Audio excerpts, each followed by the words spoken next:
স্বাগতম জনাইছোঁ মই দীক্ষিত শৰ্মা। যোৰহাটৰ কালিৰ ঘটনাই এতিয়া সমগ্ৰ ৰাজ্যত ব্যাপক প্ৰতিক্ৰিয়া সৃষ্টি কৰিছে। সমগ্ৰ ৰাজ্যত ব্যাপক ক্ষোভ, সকলো ক্ষোভিত হৈ পৰিছে। এই ঘটনা বাৰম্বাৰ কিয় হৈ আছে? যি নৃশংস হত্যাকাণ্ড যোৰহাটৰ ৰাজপথত হ'ল, ইয়াৰ পাছত এতিয়া সমগ্ৰ অসমীয়া, সমগ্ৰ অসমত ইয়াক লৈ ব্যাপক প্ৰতিক্ৰিয়া। কি ডেকা, কি বুঢ়া, কি যুৱক, কি শিশু, সকলোৰে মাজত প্ৰতিক্ৰিয়া যে এই ধৰণৰ ঘটনা কেনেকৈ হ'ব পাৰে। এনেধৰণে এজন যুৱকক নিৰ্মমভাৱে 13জন মানুহে এনেধৰণে হত্যা কেনেকৈ কৰিব পাৰে? ক'ত গ'ল মানৱীয়তা? মানৱীয় দৃষ্টিকোণ ক'ত গ'ল? এই সমগ্ৰ প্ৰশ্ন এতিয়া প্ৰতিজন অসমীয়াৰ মাজত এই মুহূৰ্তত আছে। সকলোৱে বিচাৰিছে যে এই যি ঘটনা হ'ল দোষীয়ে শাস্তি পাওক। কিন্তু তাতকৈ ডাঙৰ এটা প্ৰশ্ন, এই প্ৰশ্নটো এইটো হ'ল যে কালি যোৰহাটত যিটো ঘটনা হৈছিল সেয়া নিশাৰ আন্ধাৰত নহয়, দিনৰ পোহৰত হৈছিল। কালি যেতিয়া যোৰহাটত সেই ঘটনা হৈছিল, সেই ঘটনা কোনো একেবাৰে মানুহ নথকা স্থানত হোৱা নাছিলে, লোকে লোকাৰণ্য হৈ থকা স্থানত হৈছিলে। কালি যিটো যোৰহাটত ঘটনা হৈছিলে, সেই ঘটনা কাৰো অগোচৰত নহয়, সকলোৰে দৃষ্টিগোচৰত হৈছিলে। কিন্তু তাৰ পাছতো এই ঘটনা হ'ল।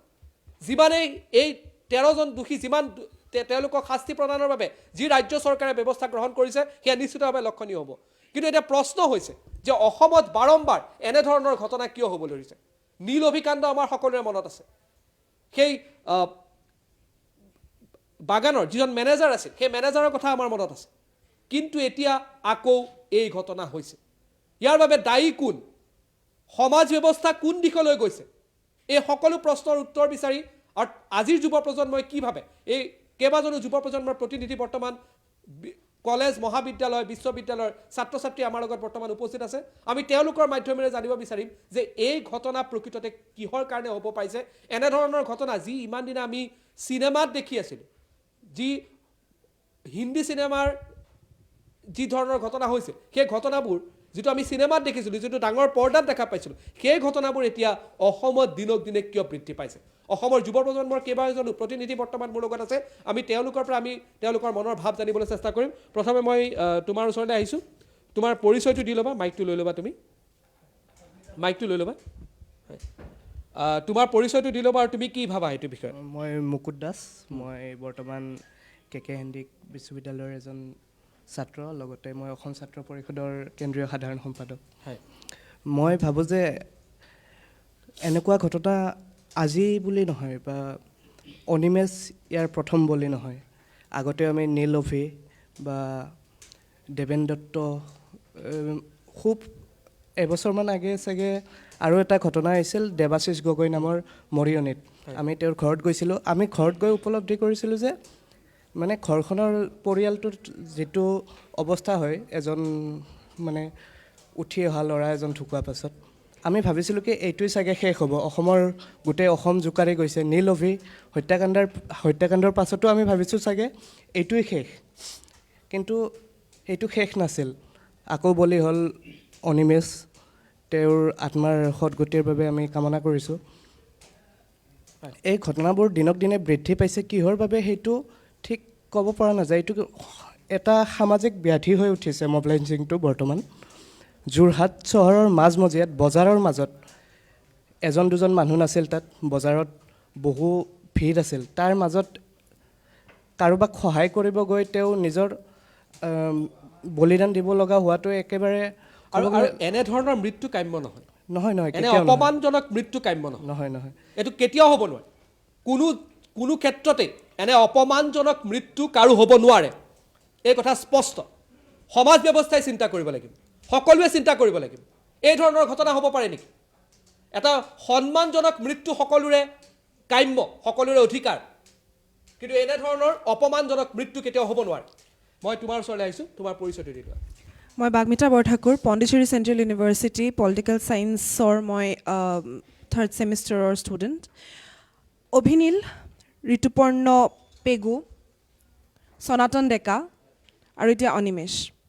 আচলতে এই ঘটনাবোৰ বাৰে বাৰে কিয় হৈ আছে তাৰ সেইটো প্ৰশ্ন সোধাৰ আগতে আমি সেই মানুহখিনিক প্ৰশ্ন কৰিব লাগে যোনে তাত সেই জেগাটোত ৰৈ পেলাই কিবা ষ্টেপ লোৱাৰ আগতে ভিডিঅ' কৰি আছিলে। ছ'চিয়েল মিডিয়াৰ যুগত আমাৰ হিউমেনিটি ইমানেই তলত নামি গৈছে যে সেই মানুহজনক বচোৱাৰ আগতে সেই ইনচিডেণ্টটোনো কিমান আগুৱাই যায়, মানুহজন মৰে নে জীয়াই থাকে, সেই বস্তুখিনি ৰেকৰ্ড কৰাটোহে আমি বেছি গুৰুত্বপূৰ্ণ বুলি ভাবোঁ। আৰু সেইখিনিতে আচলতে এই মব লিঞ্চিঙৰ যোনবোৰ কেছবোৰ বাঢ়ি বাঢ়ি আমাৰ অসমত গৈ আছে, তাৰ মানসিকতাটো বৃদ্ধি পায়। আমি যেতিয়া এই কথাবোৰ দুদিন ছ'চিয়েল মিডিয়াত চলে, অভিনীলৰ সময়তো আমি কৈছিলোঁ কাৰ্বি আংলঙৰ ভিতৰুৱা এখন জেগা, মিছকমিউনিকেশ্যনৰ কাৰণে হয়তো মানুহখিনি অশিক্ষিত বুলি আমি কৈ পেলাই তেওঁলোকক আচলতে ঘটনাটো আমি আওকাণ কৰিবলৈ চেষ্টা কৰিছিলোঁ। এইবাৰ যোৰহাটৰ মাজমজিয়াত সেই চাৰিআলিটোত আচলতে পুলিচো থাকে, সেই চাৰিআলি খুব এটা ব্যস্ত এটা জেগা, তাৰ মাজত এনেকুৱা এজন 50জন লোকে, 50জনৰ এটা ক্ৰাউড বুলি তাত কোৱা হৈছে, সেই 50জন লোকে এটা ল'ৰাক মাৰি পেলালে, এখন ঘৰ শেষ কৰি পেলালে, আৰু আপুনি আৰু মই কিন্তু কেৱল তাত দৰ্শক হৈহে ৰ'লোঁ। আৰু এই একেখিনি কথাকে সনাতন ডেকাৰ সময়তো আমি কৈছিলোঁ, গুৱাহাটীৰ মাজমজিয়াত যেতিয়া ঋতুপৰ্ণ পেগুক কেৱল এখন চকীৰ কাৰণে তেওঁক মৰিয়াই মাৰি পেলোৱা হৈছিলে, তেতিয়াও আমি কৈছিলোঁ। আৰু আজি যদি ফাষ্ট ট্ৰেক কোৰ্টৰ জৰিয়তে কোনো সিদ্ধান্ত আচলতে লোৱা নহয়, মব লিঞ্চিঙৰ বিৰুদ্ধে যদি কিবা কঠোৰ আইন অনা নহয়, তেতিয়া কিন্তু এনেকুৱা অনিমেষ বা অভিনীল, সনাতন ডেকা, এনেকুৱা বহুতো লোক আগন্তুক দিনত আমি নিউজৰ হেডলাইনত দুদিনৰ কাৰণে দেখা পাম। কিয়নো দুদিনৰ পিছত এই মানুহবোৰ আচলতে পাহৰি যোৱা যায়, টুইটাৰৰ হেছটেগবোৰ শেষ হৈ যায়, ছ'চিয়েল মিডিয়াৰ চেনচেশ্যন শেষ হৈ যায়, আৰু তাৰ মাজতে আমি দেখা পাওঁ এটা নতুন নাম, এটা নতুন কেছ, দুদিন নিউজত চলে, তাৰপিছত নাইকিয়া হৈ যায়। সেইটো হ'ব নালাগে। মই তোমাৰ ওচৰলৈ আহিছোঁ, তোমাৰ পৰিচয়টো দি তোমাৰ মনৰ ভাৱটো এই মুহূৰ্তত ক'ব পাৰা। নমস্কাৰ, মোৰ নাম ইফতিকাৰ আহমেদ আৰু মই NEF আইন মহাবিদ্যালয়ৰ দ্বিতীয় ষাণ্মাসিকৰ এগৰাকী ছাত্ৰ। গতিকে যোৱাকালি নিশা টিভিৰ পৰ্দাত প্ৰথমতে এই ঘটনাটো চোৱাৰ সময়তে প্ৰথমতে মনলৈ আহিছিলে 3টা শব্দ: অসহনীয়, নিন্দনীয় আৰু ঘৃণনীয়। মৃত্যু কেতিয়াও ইমান সহজ হ'ব নোৱাৰে। বৰ্তমান সময়ত আমি ইচ্ছা কৰিলেই যিকোনো মানুহক মাৰি পেলোৱা দেখা যায়।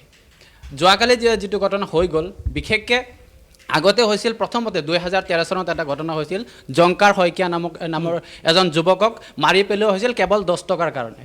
গতিকে এনেকুৱা যিবিলাক ঘটনা, তাৰপিছত অভিনীলৰ যিটো ঘটনা হৈছিলে, সেইটো ভিতৰুৱা অঞ্চল বুলি কোৱা হৈছিল বা অশিক্ষিত মানুহ বুলি এইটো ঘটনা পিছুৱাই দিয়া হৈছিল। তাৰ পিছত দেবেন দত্ত নামৰ যিগৰাকী চিকিৎসকক আক্ৰমণ কৰা হ'ল, তেতিয়া বাগানীয়া মানুহ বুলি কৈছে। কিন্তু বৰ্তমান সময়ত যোৱাকালি যিটো ঘটনা হৈছিল, সেইটো যোৰহাট চহৰৰ একেবাৰে মাজমজিয়া ঠাইত হৈছিল, য'ত সভ্য সমাজ আৰু শিক্ষিত যুৱচাম তাত উপস্থিত আছিল। সেই মুহূৰ্তটো এই 3জন ব্যক্তিক একেলগতে আক্ৰমণ কৰি আৰু অনিমেষ ভূঞাক একেবাৰে মৃত্যু হৈ গৈ। গতিকে আমি আমাৰ যিটো অশৃংখল সমাজ ব্যৱস্থা সৃষ্টি হৈছে, এয়া আমি নিজেই দেখিবলৈ পাইছোঁ। গতিকে প্ৰত্যেকজন ব্যক্তি আমাৰ এতিয়া আমি যি আগতে যিটো ভাতৃত্ববোধৰ কথা আছিল, এইটো একেবাৰে নাইকিয়া হৈ গৈছে। গতিকে ইমান এতিয়া আমি প্ৰত্যেকে চাইছোঁ, তাত আৰক্ষী আছিলে, এতিয়ালৈকে কৈছে 30 দিনৰ সময় দিছে চাৰ্জশ্বিট দাখিল কৰিব। কিন্তু কথা হ'ল, সেই য'ত আক্ৰমণ হৈছে প্ৰত্যেকজন মানুহে নিজ চকুৰে তাত দেখিবলৈ পাইছিলে। তেনেকুৱা মুহূৰ্তত ইমান সময়ৰ কিয় প্ৰয়োজন হৈছে? সেই উপস্থিত থকা মানুহখিনিয়ে কিয় সাক্ষী দিয়া নাই যে কোন ব্যক্তিয়ে প্ৰথমতে আক্ৰমণ কৰিছিল? গতিকে বৰ্তমান সময়ত যে মানৱীয়তা নাইকিয়া হৈ গৈছে, সেয়া তাক আমি দেখিবলৈ পাইছোঁ। কিয়নো 65 বছৰীয়া যিগৰাকী ব্যক্তিক সহায় কৰিবলৈ গৈ কিনে আজিৰ এই অনিমেষ ভূঞা এগৰাকী শিক্ষা সম্পাদক আছিল সদৌ অসম ছাত্ৰ সন্থাৰ। গতিকে আমি এজন মেধাৱী ছাত্ৰ হেৰুৱাইছোঁ, এজন দেশৰ যি ভৱিষ্যতৰ ভাল নাগৰিক এজন আমি হেৰুৱাইছোঁ। গতিকে এইখিনি বস্তু আমি অতিকৈ চাবলগীয়া হৈছে। আৰু বিশেষকৈ আওপকীয়াকৈ হ'লেও আমি এইটো ক'ব লাগিব যে যি সুৰা তথা ড্ৰাগছৰ যি আমাৰ নিশাজাতীয় দ্ৰব্যৰ যি সেৱন চলি আছে, সেয়াৰ কাৰণেও কিন্তু এই ঘটনাটো হ'বলগীয়া হৈছে। মই তোমাৰ ওচৰলৈ আহিছোঁ, তোমাৰ পৰিচয়টো দি তুমি তোমাৰ কথাখিনি কোৱা। মোৰ নাম দেৱাশিষ ঠাকুৰীয়া, মই কটন বিশ্ববিদ্যালয়ৰ প্ৰাক্তন ছাত্ৰ। আচলতে কালি যিটো ঘটনা ঘটিল যোৰহাটত, সেইটো আমিতো প্ৰতিবাৰ ঘটনা হৈ যায়, আমি সকলোৱে গৰিহণা দিওঁ, সেই ঘটনাক নিন্দা কৰোঁ। কিন্তু আচলতে কি হয়, আমি প্ৰতিটো ঘটনা যেতিয়া হয়, তাৰপিছত আমি সেই ঘটনাটোৰ মূল যিটো বিষয়বস্তু গণপ্ৰহাৰ, আমি কোনোবাখিনিত মই ভাবোঁ যে আমি সেই বিষয়টোৰ পৰা আঁতৰি আহোঁ।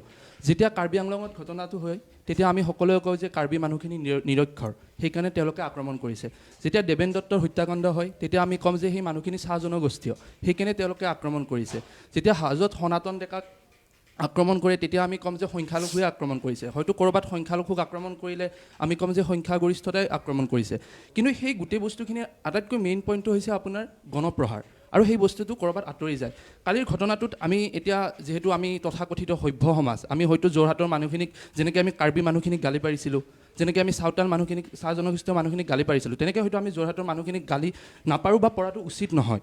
কিন্তু কথাটো হৈছে তাত আপোনালোকে চাব যে 13জন বা 20জন মানুহে একেলগে এটা সময়তে ভাবিছে যে আমি এই মানুহজনক মাৰিব লাগে, তেওঁলোকৰ যিটো চিন্তা সেইটো মিলি গৈছে যে আমি এই মানুহজনক মাৰিব লাগে। কিন্তু তাত এনেকুৱা 20জন মানুহ এনেকুৱা 10জন মানুহ নোলালে যাৰ চিন্তাটো একেলগে মিলি গৈছিল যে আমি এই ল'ৰাজনক বচাব লাগে, আৰু সেই বিষয়টো হৈছে আটাইতকৈ মানে দুখ লগা কথা। আৰু আমি ন্যায় ব্যৱস্থাক মানে আইন হাতত তুলি লোৱাৰ অধিকাৰ কোনে দিলে? আইন হাতত তুলি লোৱাৰ অধিকাৰ দিলে নহয় জানো? আইন হাতত তুলি লোৱাৰ অধিকাৰ কাৰণে, আৰু প্ৰথম কথাটো হৈছে আমি ন্যায় ব্যৱস্থাক দোষ দিওঁ যে ন্যায় ব্যৱস্থাটো আপোনাৰ দেৰি হৈছে, অমুক হৈছে, কিন্তু ঘটনাটোতো তাৰে আগতেই ঘটি গ'ল। আমি তেতিয়া কি হয়, ন্যায় ব্যৱস্থা পুলিচ প্ৰশাসনক দোষ দি পেলাই আমি কি মানে এটা হাত সৰা, মানে আমাৰ সভ্য সমাজখনে আচলতে নিজে দোষ পাতি ল'ব লাজ কৰে, যাতে আমি সকলো আঁতৰি যাব পাৰোঁ। আমাৰ কোনো ভুল নাই, সেই বিষয়ত ভুল হ'ব, চৰকাৰৰ ভুল হ'ব, প্ৰশাসনৰ ভুল হ'ব, আৰক্ষীৰ ভুল হ'ব, তাত থকা মানুহকেইটা আমি সামাজিক প্ৰাণী হিচাপে আমি একো কৰিব নালাগে, সেইটোৱে হৈছে। মই তোমাৰ ওচৰলৈ আহিছোঁ, তুমি কি ক'বা?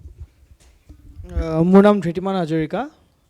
চাওক, এই গোটেই ইনচিডেণ্টটো লৈ পেলাই মই এটাই বস্তু চবকে মনত পেলাব খুজিছোঁ যে অভিনীলৰ যোনটো ইনচিডেণ্ট হৈছিল, সেই কাণ্ডটো হওঁতে বহু মানুহ ৰাস্তালৈ ওলাই আহিছিল।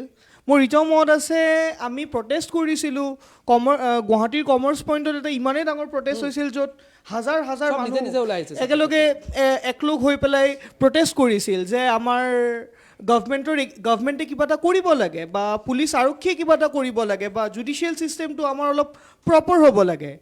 কিন্তু তাৰ পিছতো জানো কিবা ডিফাৰেঞ্চ আহিছে? মই কেতিয়াও নামানো যে অকল পুলিচ আৰক্ষী বা ধৰক গভমেণ্ট বা কাৰোবাৰ এইটো ফল্ট হয়, নহয়। ফল্ট আমাৰ হয়, ফল্ট আমাৰ মাইণ্ডছেটৰ হয়। আপুনি যিকোনো এটা নৰ্মেল মানুহ সুধি লওকচোন ৰাস্তাত, এই ৰাস্তাত যে মানুহবোৰ যে গৈ থাকে, যিকোনো মানুহ এটা সুধি লওক, যদি কোনোবাই কাৰোবাক যদি এক্সৰো মাৰা দেখে ন, প্ৰতিজন মানুহৰে মনত আহে ময়ো গৈ পেলাই এক্সৰ লগাই দিওঁ নেকি, এই যা চান্সতে হাতখন চাফা কৰি ল'ম। শুনাত বহুতেই বেয়া লাগে, কিন্তু এটা ট্ৰুথ হয় এইটো আপুনি যিকোনো ৰাস্তাৰ যিকোনো মানুহ এটাৰ মাইণ্ডছেট এটা এনেকুৱাই হয়। শুনাত বহুত বেয়া লাগে এইবোৰ কথা, কিন্তু আজিৰ দিনত আজি আমাৰ ইণ্ডিয়াখন এখন এনেকুৱা এটা পৰ্যায়লৈ আহি পৰিছে যে আমাৰ দেশত এটা কথা এটা কোৱাৰ আগত আমি হাজাৰবাৰ চিন্তা কৰিব লাগে। মই এজন এক্টিভিষ্ট হয়, মই নিজে NSYৰ লগত জড়িত হৈ আছোঁ লাষ্ট 6-7 বছৰৰ পৰা। আজি যেতিয়া ৰাস্তাত মই কাৰোবাক যদি এনেকৈ মই যদি পঢ়ি থকা দেখিলোঁ হয়, এজন বুঢ়া মানুহ এজনক যদি পঢ়ি থকা দেখিলোঁ হয়, কিজানি ময়ো তেওঁক বচাবলৈ গ'লোঁ হয় বা তেওঁক সহায় কৰিবলৈ গ'লোঁ হয়। কিন্তু কিজানি মোৰ লগতো সেই একেই হত্যা হৈ গ'লে, একেই কাণ্ড হৈ গ'লে হয়। অনিমেষ ভূঞা এটা নাম হৈয়ে ৰখি যাব। যেতিয়ালৈকে আমি আমাৰ মাইণ্ডছেটৰ ডিফাৰেঞ্চ জানো, অনিমেষ ভূঞা এটা নাম হৈ ৰখি যাব, অভিনীল এটা নাম হৈ ৰখি যাব, কিজানি তাৰ লগত জড়িত কেতিয়াবা হৈ যাব ধৃতিমান হাজৰিকা, বা ইয়াতে বহি থকা যিকোনো এজন মানে মানুহৰ এনেকুৱা ঘটনা যেতিয়াই হয় আমি কওঁ যে এনেকুৱা ঘটনা আৰু হ'ব নালাগে, এইটো খুব বেয়া ঘটনা হৈছে। তুমি যিটো কথা ক'লা তেনেকুৱাকৈ এটা ছ'চিয়েল মিডিয়াত ট্ৰল চলিব, ফটো চলিব, এনেকৈ বিভিন্নজনে হেছটেগ চলিব, টুইটাৰত হেছটেগ চলিব, এইবিলাক চলি থাকিব। কিন্তু তাৰপিছত দুদিনমান চলিব, তাৰপিছত সকলো বস্তু পাহৰি যায়। কিহৰ কাৰণে এই মানসিকতাটো আমি কিহৰ কাৰণে সলনি কৰিব নোৱাৰোঁ, বা এনেকুৱা মানসিকতা কিয় আহিছে? মই তোমাক সুধিছোঁ, তুমি কি ভাবা? তুমি নিজে এগৰাকী ছাত্ৰী, আজিৰ যুগত তুমি তথ্য প্ৰযুক্তি তোমালোকৰ হাতে হাতে আছে, সকলো এডভান্স ষ্টেজত আছা, কিয় ভাবা যে তোমালোকে এনেকুৱা এটা পৰিস্থিতি আহিছে? কি ভাবা? আচলতে ইণ্টাৰনেট বা ছ'চিয়েল মিডিয়াৰ ভাল গুণ আৰু বেয়া গুণ দুয়োটা আছে। যেতিয়া অভিনীলৰ ঘটনাটো হৈছিল তেতিয়াও কোৱা গৈছিল ছ'চিয়েল মিডিয়াত এটা ভুৱা খবৰৰ বাবে হয়তো কোৱা হৈছে। কালিৰ ঘটনাটো ঘটনা বেলেগ আছিল, ঘটনা বেলেগ আছিলে। সেইটো ঘটনা কিবা অভিনীলে গৈ ফটো তোলা ঘটনা নাছিলে, তাৰ অন্তৰালত কাহিনী বেলেগ আছিল, সকলোৱে জানে, কিন্তু সকলো মৌন। সেই ঘটনাটো হৈ যোৱাৰ পিছত, ল'ৰা দুটা ঢুকাই যোৱাৰ পিছত, এখন ঘৰ শেষ হৈ যোৱাৰ পিছত প্ৰকৃত ঘটনানো কি আছিলে সেইটো আচলতে খান্দি পেলাই লাভ নাই বুলি মই ভাবোঁ। কালিৰ ঘটনাটোৰ পিছতো ছ'চিয়েল মিডিয়াই হওক বা আমি নিউজতো এতিয়া দেখি আছোঁ বহু ধৰণৰ প্ৰটেষ্ট হৈছে। আমি কোনোবা নহয় কোনোবা ক্ষেত্ৰত আমাৰ এই গোটেই প্ৰটেষ্টৰ যোনটো ধাৰণাটো সেইটো ৰাজপথলৈকে সীমিত কৰি ৰাখি থওঁ, আমি তাৰ আগলৈ একো নকৰোঁ। ধৃতিমানে খুব ধুনীয়াকৈ ক'লে যে অভিনীল এটা নাম হৈ ৰৈ গ'ল, আৰু হয়তো অনিমেষো কালিলৈ এটা নাম হৈ পেলাই ৰৈ যাব। আজিকালি যুৱ প্ৰজন্মৰ ওপৰত এটা খুব ডাঙৰ প্ৰশ্ন অনা হয় যে যুৱ প্ৰজন্ম সজাগ নহয়, আমি খুব ইম্পালচিভ, পুতুককৈ কিবা এটা কাম কৰি দিওঁ। কিন্তু কালি এটা কথা আপুনি মন কৰিব লাগিব যে কোনোবা এজন লোক ৰাজপথত পৰি থকা দেখি পেলাই হাজাৰ হাজাৰ লোকৰ মাজত কিন্তু অকল 22 বছৰীয়া এটা ল'ৰা আগবাঢ়ি গৈছিলে সেই লোকজনক বচাবলৈ, আৰু সেই ল'ৰাটোকে আপোনালোকে যোৰহাটৰ মাজমজিয়াত মাৰি পেলালে। আপোনালোকে কেনেকৈ ভাবে যে কাইলৈ বেলেগ এজন যুৱ প্ৰজন্মৰ প্ৰতিনিধি আগবাঢ়ি যাব তেনেকুৱা এটা কিবা কাম কৰিবলৈ? যেতিয়া চিটি বাছত মলেষ্টেশ্যনৰ কেছ হয়, যেতিয়া ছোৱালীৰ গাত হাত দিয়া হয়, তেতিয়া আপোনালোকে মৌন হৈ ৰয়। কিন্তু যেতিয়া সেই ছোৱালীজনীকে ৰেপ কৰি পেলাই থৈ যোৱা যায়, তেতিয়া নিউজত হেডলাইন আনি পেলাই আপোনালোকে কিন্তু নিউজৰ আগত আহি পেলাই বাইট দিয়েহি, কয় যে মানুহে কিবা কৰিব লাগিছিলে। সেই মানুহকেইজন বেলেগ কোনো নহয়, আপুনি আৰু মই। যেতিয়ালৈকে সেই ছোৱালীজনীৰ ডিঙিত বা সেই ল'ৰাটোৰ ডিঙিত এডাল মালা আঁৰি দিয়া নহয়, তেতিয়ালৈকে আপোনাৰ আৰু মোৰ গাৰ কিন্তু এডাল নোমো নলৰে। আৰু তাৰ বাবেই আচলতে আজি যোনবোৰ ঘটনা হৈ গৈ আছে, যোনবোৰ ঘটনা বাঢ়ি গৈ আছে, তাৰ বাবে দায়ী অকল সেই 50জন লোক নহয়, এই কেমেৰাৰ আগত চাই থকা প্ৰত্যেকজন লোকেই দোষী। নিশ্চয়, মই তোমাৰ ওচৰলৈ আহিছোঁ। তুমি যিটো কথা ক'লা বৰ গুৰুত্বপূৰ্ণ। সেই 50জনেতো আক্ৰমণ কৰিছিলে, চাইটো চাগে কিমানে আছিলে আমি হিচাপ কৰিব নোৱাৰোঁ। কিমান আছিলে? 50,000 বুলি যদি কোৱা যায় তেতিয়াহ'লে চাগে ভুল নহ'ব। 50,000ও চাগে চাই আছিলে। সেই 50জনক কি সেই 50,000 ৰখাব নোৱাৰিলেহেঁতেন নেকি? সেইটো এটা ডাঙৰ প্ৰশ্ন। এটা সামাজিক যিটো অৱক্ষয় হৈছে, সমাজত মানৱীয়তাৰ যিটো অৱক্ষয় হৈছে, সেইটো সকলোতকৈ ডাঙৰ প্ৰশ্ন। মই তোমাৰ ওচৰলৈ আহিছোঁ যে এই বিষয়টো কিয় আহিছে? যে মই সন্মুখত দেখি থাকোঁ এজন মানুহক পিটি আছে, মই ভাবোঁ হ'ব যে মইনো ইয়াত কিয় সোমাওঁ, মোৰ বা আকৌ কি দুখ হয়গৈ, বা মোক বা কি কামত ফচাই দিয়েগৈ। এইটো এটা মানুহৰ মানে এটা সোমাই আহিছে মনত। তোমালোকে কি ভাবা আজিৰ যুৱ প্ৰজন্ম হিচাপে? মানুহবোৰে একচুৱেলি মানুহক হেল্প কৰিবও আজিকালি ভয় কৰা হৈছে। কাৰণ এইবিলাক এতিয়া মোক যোৱাকালি এজনে কৈছে যে তয়ো চাবি ৰাস্তাত কোনোবা পৰি থাকিলে উঠাব নাযাবি একো। মানে কিয় ক'ব লগা হৈছে এইটো কথা যে তয়ো যাই যাতে তোৰো অনিমেষৰ দৰে অৱস্থা নহয়। মানুহৰ মেণ্টেলিটিটো এনেকুৱা হৈ গৈছে বৰ্তমান যে কাৰোবাক সহায় কৰিব যাম, ময়ে ফচিম নেকি, কোনোবা এক্সিডেণ্ট হৈ পৰি আছে, তাক মই মেডিকেল লৈ যাম, পুলিচে আকৌ মোকে ধৰে নেকি। ব্যৱস্থাটোৰ এটা দুখ আছে, নিশ্চিতভাৱে আছে, ব্যৱস্থাৰো দুখ আছে। এইটো একেবাৰে ব্যৱস্থাটোৰ দুখ নাই বুলি ক'ব নোৱাৰি। কাৰণ আপুনি যদি যায় কোনোবা এজন মানুহক সহায় কৰিবলৈ যদি হস্পিটেলত লৈ যায়, তাৰপিছত আপোনাৰ ওপৰত এনকুৱাৰী হ'ব, ক'ত পালা, কি কৰিলা, তুমি এক্সিডেণ্ট কৰিলে। ব্যৱস্থাৰো ভুল আছে, আৰক্ষী প্ৰশাসনৰ ভুল নাই বুলি ক'ব নোৱাৰি। কাৰণ এই ব্যৱস্থাটোৱে এনেকুৱা আছে যে ক'ৰবাত নহয় ক'ৰবাত সকলোকে এইটো কথা ভাবিবলৈ বাধ্য হৈছে। বোলে ৰাস্তাত গৈ আছে, মানুহ এজন আপুনি দেখিলে যে ৰাস্তাত পৰি আছে, তেওঁ গৈ হস্পিটেললৈ গ'লে, তাৰপিছত আপুনি আকৌ 2 দিন নিজৰ সময় ক্ষতি কৰিব লাগিব, ক'ত পালে, কি কৰিলে, আপুনি এক্সিডেণ্ট কৰি আনিলে নেকি, আপুনিয়ে খুন্দা মাৰিলে নেকি, এনেকুৱা ধৰণৰ হ'ব। কোনোবা এজন মানুহ বিপদত পৰিছে, আপুনি লৈ গ'ল আৰক্ষীৰ ওচৰত, আৰক্ষীয়ে আপোনাক এনেকৈ জেৰা কৰিব যেন আপুনিহে আচল কালপিতটো, আপুনিহে আচল যেন কাম, গোটেই দুখটো আপুনি কৰিছে। আৰক্ষী প্ৰশাসনৰ একেবাৰে যে দুখ নাই সেইটো কিন্তু ক'ব নোৱাৰি, নহয় জানো? তুমি কৈ আছিলা। আমি সদায় আৰক্ষী প্ৰশাসনক দুখ দিলেও নহ'ব, আমি মানুহবোৰ একচুৱেলি সজাগ হ'ব লাগিব যে আমি কি কাম কৰিলে মব লাঞ্চিং বা তেনেকুৱা ঘটনাবোৰ কমিব। আমি সেইটোক লৈতো কোনোদিনে মেণ্টেল হেল্থ কাউন্সিলিং বা তেনেকুৱা কোনো কৰা নাই। হয়, আমি তেনেকুৱা কিছুমান হয়তো চৰকাৰে অকলে নোৱাৰে, কোনোবা NGOৰ লগত যুটীয়া পদক্ষেপ লৈ এইবোৰ গাঁও অঞ্চল সজাগতা মানে এনেকুৱা ধৰণৰ চৰকাৰে ব্যৱস্থা ল'ব লাগে। মানসিক স্বাস্থ্যৰ মানে কাউন্সিলিং তেনেকুৱা। কাৰ্বি আংলঙৰ ঘটনাটোৱেই হওক বা চাহ বাগানৰ ঘটনাটোৱেই হওক, সকলো জেগাতে তেনেকুৱাবোৰ হ'লে মই ভাবোঁ অকণমান হ'লেও কমিব। আৰু এখন কঠোৰতম আইন হয়তো মব লাঞ্চিঙৰ কাৰণেও লাগে, যিহেতু আছামী বেছি হ'লে আপোনাৰ কেছবোৰ দীঘলীয়া হৈ যায়। আজি কোনোবা অহা নাই, তেনেকৈ ডেথ পৰি থাকে, সেইবোৰ তেনেকৈ বিচাৰটো প্ৰায় মৃত মানুহৰ চাগে ঘৰৰ মানুহো মৰি যাব, তাৰপিছতো বিচাৰ নোলায়। আমাৰ সন্দেহ আমাৰ ইমান লেহেমীয়া গতিত মানে কোৰ্ট কাছাৰীৰ বিষয়বোৰ চলে। আমি ভাবোঁ সেইবোৰ অলপ সোনকালে হ'ব লাগে। 2021-22 চন আহিব হ'ল, তাতো যদি আপুনি সেই 100 বছৰীয়া পুৰণা ছিষ্টেমৰ মাজতে চলে, তেতিয়াহ'লে কেনেকৈ সামাজিক ব্যৱস্থা ঠিক হ'ব? সকলো যিহেতু ডিজিটেল হৈছে। হয়, মই তোমাৰ ওচৰলৈ আহিছোঁ, তুমি কি ক'বা? প্ৰথম কথাটো হৈছে আমাৰ ছিষ্টেমটোত যিটো আমাৰ সমাজ ব্যৱস্থা হওক, ন্যায় ব্যৱস্থা হওক, আৰক্ষী প্ৰশাসন হওক, সকলো এটাৰ লগত এটা আচলতে জড়িত হৈ থাকে।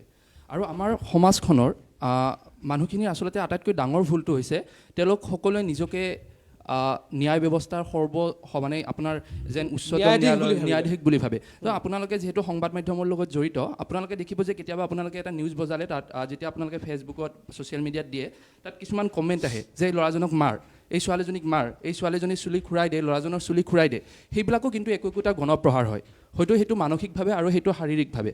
আচলতে এইবিলাক ক্ষেত্ৰত কি হয় আপোনাৰ যিটো আমাৰ মানুহৰ আমাৰ মানসিকতা, সমাজ ব্যৱস্থা, ন্যায় ব্যৱস্থা সকলো বস্তু জড়িত হৈ থাকে। কাৰণ আমি আজিকালি সকলোৱে জানো যে ন্যায় পোৱাটো আমাৰ ইয়াত মানে খুব দীঘলীয়া এটা প্ৰচেছ হৈ গৈছে। মই যোৱাকালি গম পোৱা মতে যোৱাকালি চাগে অভিনীলৰ আপোনাৰ হিয়াৰিং আছিলে, আপোনাৰ শুনানি আছিলে, মানে তেওঁলোকৰ কোৰ্টৰ দিন আছিলে নগাঁৱত, যেতিয়া অভিনীলৰ দুয়োগৰাকীৰে দেউতাক মানে এতিয়া অৱসৰপ্ৰাপ্ত, তেওঁলোক অৱসৰ লৈছে। কিন্তু আমি এটা কথা মানে গম পালোঁ মই কালি, যে তেওঁলোকে এটা শুনানিত যোৱা মানে তেওঁলোকৰ ন্যূনতম 12,000 পৰা 14,000 টকা খৰচ যায়, কাৰণ তেওঁলোকে গুৱাহাটীৰ পৰা নগাঁৱলৈ যাব লাগে, আৰু কালি চাগে তেওঁলোকৰ সেইটো দিন আছিলে। আৰু অভিনীলৰ ক্ষেত্ৰত কি হ'ল আমি জানো, জংকাৰ শইকীয়াৰ ক্ষেত্ৰত কিমানখিনি ন্যায় পালে আমি জানো। তো সেই গোটেই ন্যায় ব্যৱস্থাটো আচলতে এটা চেঞ্জ আনিব লাগে। আৰু মই জনাত উচ্চতম ন্যায়ালয়ে ইতিমধ্যে কেন্দ্ৰ আৰু ৰাজ্য চৰকাৰক যিটো গণপ্ৰহাৰৰ বিৰুদ্ধে কঠোৰ আইন প্ৰণয়ন কৰিবলৈ নিৰ্দেশ দিছে, আৰু ইতিমধ্যে 3খন ৰাজ্যত ৰাজস্থান, মণিপুৰ আৰু পশ্চিমবংগত ইয়াৰ বিৰুদ্ধে আইন প্ৰণয়নো হৈছে। তো তেনে ক্ষেত্ৰত আমাৰ অসমতো ব্যৱস্থা ল'ব লাগে, আৰু সমাজ ব্যৱস্থা, আমাৰ মানসিকতা সকলোখিনি সলনি হ'ব লাগে, আৰু সকলোৱে একেলগে কাম কৰিব লাগে। মই তোমাৰ ওচৰলৈ আহিছোঁ, তুমি কি ক'বা? চাওক, আমি গোটেই বস্তুটোত মাইণ্ডছেটৰ কথাটো ক'লোঁ, আমি মাইণ্ডছেটৰ কথা পাতিলোঁ, যে এটা কথা এটা আছে কিন্তু দেই ইয়াতে মাজতে, এই ছেকশ্যন 153A আণ্ডাৰত, IPCৰ আমাৰ ছেকশ্যন 153A আণ্ডাৰত যোনটো ল আছে, সেইটোৰ মতে মব লিঞ্চিং বা এনেকুৱা ধৰণৰ যিকোনো হত্যাকাণ্ড যদি হয় বা এনেকুৱা যদি এটেক কিবা হয়, সেইটোৰ আণ্ডাৰত আপোনাৰ ট্ৰায়েল কৰা হয়, বা সেইটো ছেকশ্যনৰ আণ্ডাৰত সেইটো লগোৱা হয়। বাট এই বস্তু এটা ইণ্টাৰেষ্টিং কথা এইটো, যে এই ছেকশ্যনটো লগাবৰ কাৰণেও আপুনি ষ্টেট বা ইউনিয়ন গভৰ্ণমেণ্টৰ আপুনি পাৰ্মিশ্যনটো ল'ব লাগিব।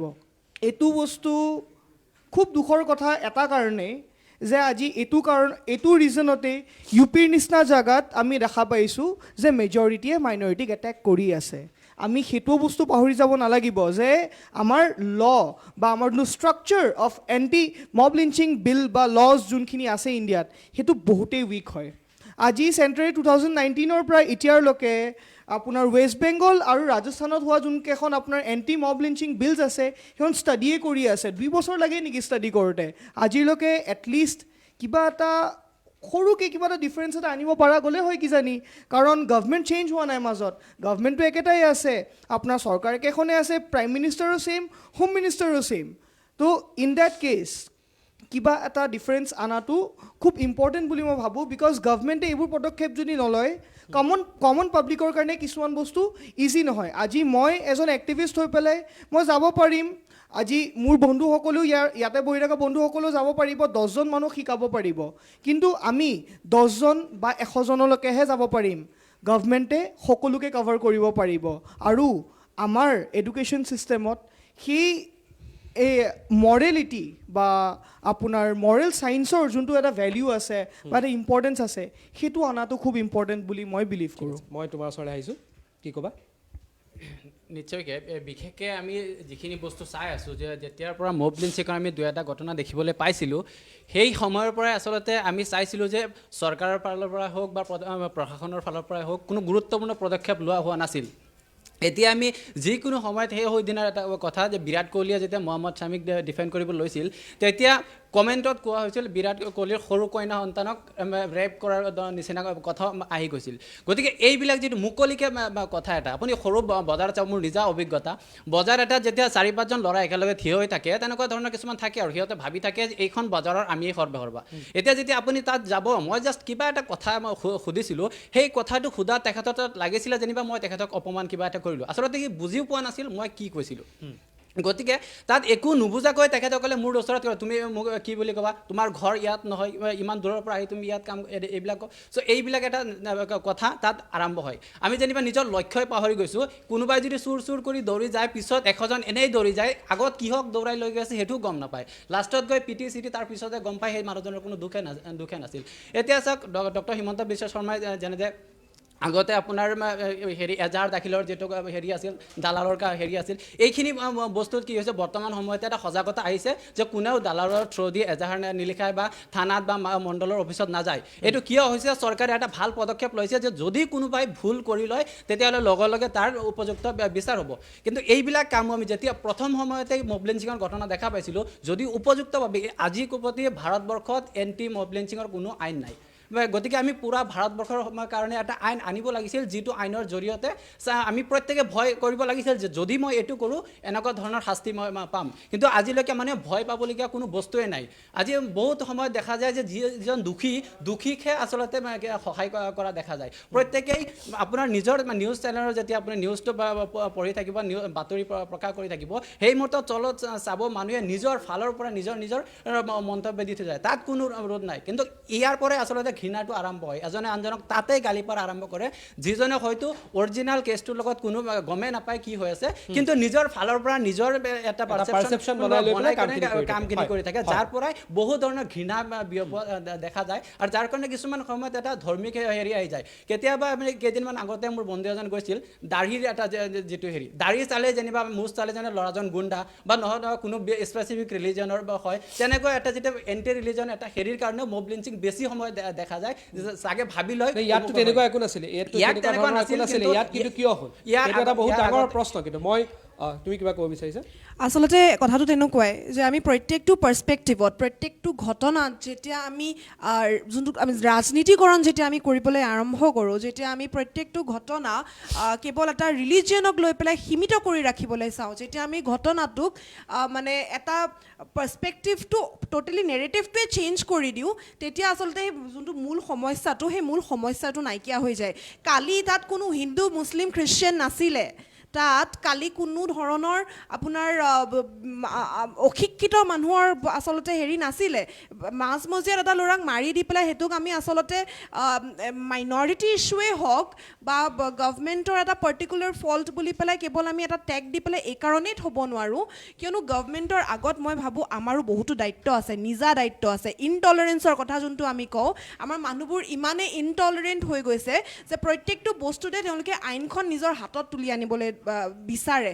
আৰু যোনটো সময়ত আমি আইন নিজৰ হাতত তুলি লওঁ, সেইটো সময়তে আচলতে আমি এনেকুৱা ধৰণৰ কিছুমান কথা কিন্তু আগবঢ়াই নিওঁ। হয়, মই তোমাৰ পৰা এটা বা দুটা শব্দ তুমি কনক্লুজন ষ্টেটমেণ্টটো তোমাৰ দিয়া। প্ৰথম কথা সেইটোৱে যে আমাৰ গণপ্ৰহাৰৰ ক্ষেত্ৰত আজি যিহেতু গণপ্ৰহাৰৰ কথা আলোচিত হৈছে, যে আমাৰ ওৱান এণ্ড অনলি ৰিজন বা আমি এটা বস্তুতে গুৰুত্ব দিব লাগে, সেইটো হৈছে গণপ্ৰহাৰ।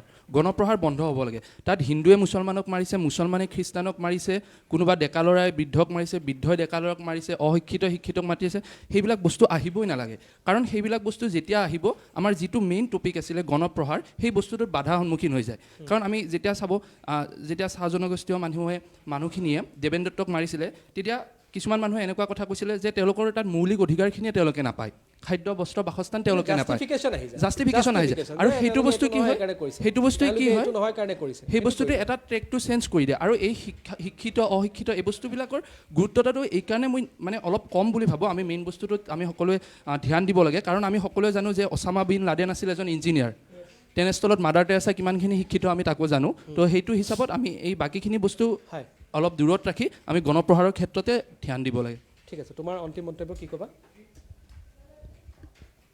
এটা বা দুটা শব্দ চমুকে ক'বা।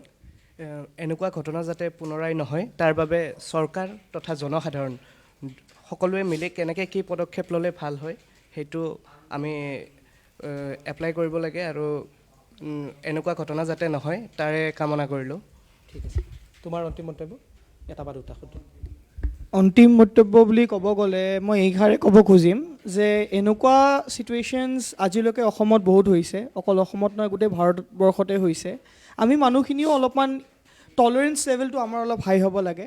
আমি কাৰোবাৰ কোনোবাই যোনটো বস্তু শুনিব বিচাৰে বা কোনোবাই যোনটো বস্তু বিলিভ কৰে, আমি সেইটো বস্তুত বিলিভ নকৰিবও পাৰোঁ বা কোনোবাই কোৱা কথা এটাৰ লগত আমি এগ্ৰী নকৰিবও পাৰোঁ।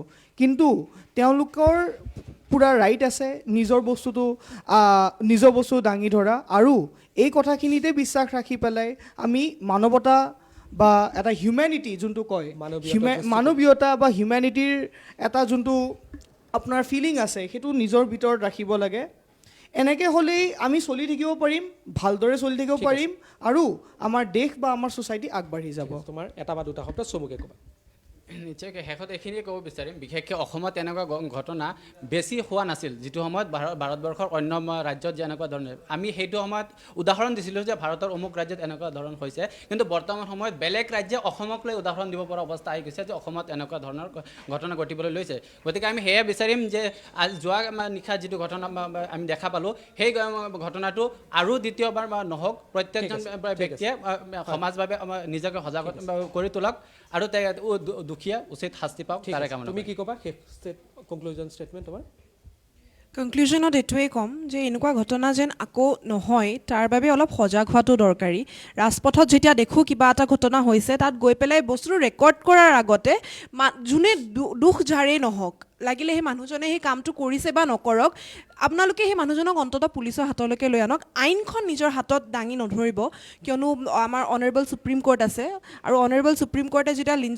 লিঞ্চিঙক মবক্ৰেচি বুলি কৈছিলে তেতিয়া তেওঁ এইটোৱে বুজাইছিলে যে সেই আইনখন আমাৰ হাতত তুলি লোৱাটো আমাৰ কোনো অধিকাৰ নাই কোনোবা এখন ঘৰ শেষ কৰি দিয়ে আমাৰ কোনো অধিকাৰ নাই হয় আমি সকলোৱে তেওঁৰ আচলতে মোৰ নামটো ল'বলৈও খুব বেয়া লাগিছে কাৰণ ইমান কম বয়সী এজন যুৱক আছিলে অকালতে যাব লগা হ'ল আমি তেওঁৰ আত্মাৰ সদগতিৰ কামনা কৰিছোঁ এটা কথাও ঠিক যে কাৰ কেতিয়া ক'ত মৃত্যু হ'ব সেইটো কোনেও ক'ব নোৱাৰে সেইটো আমাৰ হাতত নাই কিন্তু তাৰ অৰ্থ এইটো নহয় যে এজন মানুহৰ মৃত্যু তেওঁ এটা সন্মানজনক মৃত্যু নেপাব এটা সন্মানজনক মৃত্যু নোপোৱা কাম্য হ'ব নোৱাৰে এটা সন্মানজনক মৃত্যু সকলোৰে অধিকাৰ হয় আৰু ইয়াৰ অৰ্থ এইটো নহয় যে কিছুমান অবিবেচকে